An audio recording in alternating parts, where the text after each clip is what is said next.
All right, let's talk about something that's quietly changing the world. Financial inclusion. I know, it sounds a little formal, right? But trust me, at its heart, it's this incredibly powerful idea about unlocking potential for literally everyone. So, let's dive in. Okay, first up, I want you to try a little thought experiment with me.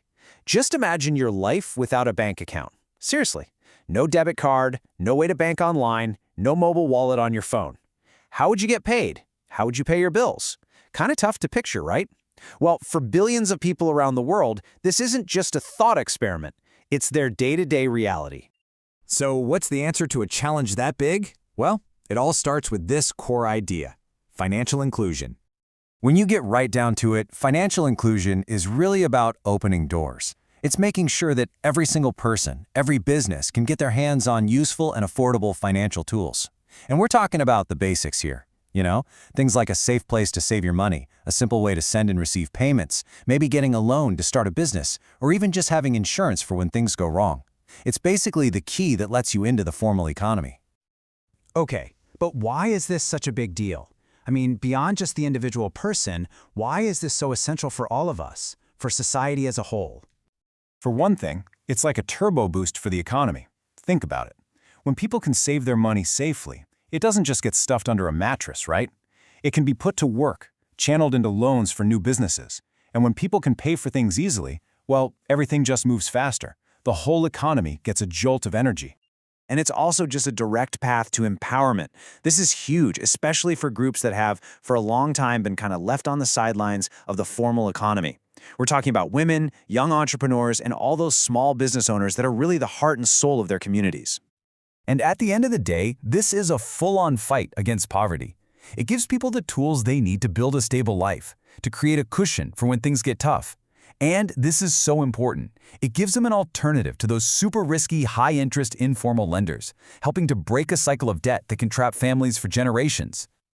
Now here's where things get really interesting. This whole movement has been put on hyperdrive by technology.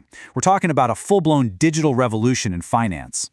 And this is where we see a huge leap forward. Digital financial inclusion is all about using technology, the mobile phone in your pocket and the internet, to get these financial services to people. This is the real game changer. It's how we finally reach people in remote areas, the ones who are always considered, unbankable. And when you compare it to the old way of doing things, man, the difference is night and day. Traditional finance was stuck with physical bank branches, which meant it was expensive and couldn't reach everybody. Digital just flips the script entirely. All of a sudden, if you have a mobile signal, you've got massive reach, way lower costs, and everything is just so much more efficient. Oh, and there's another massive win here. When you stop using physical cash for everything and start using digital platforms, you leave a footprint, a digital trail. This transparency is a huge deal. It's a really powerful way to cut down on corruption and just make sure money is actually going where it's supposed to. So, what does this stuff actually look like in the real world? Well, chances are you're holding the answer in your hand right now. Just think about the tools we all use without a second thought. E-wallets, like Vodafone Cash or Etisalat Flus, they basically turn any old mobile phone into a bank account. Or what about all those mobile payment apps we use for everything from paying bills to grabbing groceries? Online banking gives us total control over our money, 24/7. And there are even digital platforms that can give a small business owner a loan in minutes. That right there is what financial inclusion looks like in action. So when you pull it all together, what's the big picture? What kind of future are we building here? Well, it really boils down to this one powerful idea. For so long, the door to economic opportunity was just locked for billions of people. What's happening now is that technology is basically putting a key to that door in every single person's pocket. And that really leaves us with one big question to think about moving forward. Look, this technology has already done so much, but we're not done yet, not even close.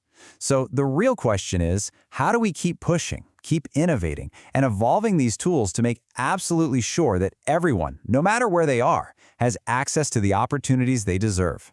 That's the real challenge ahead.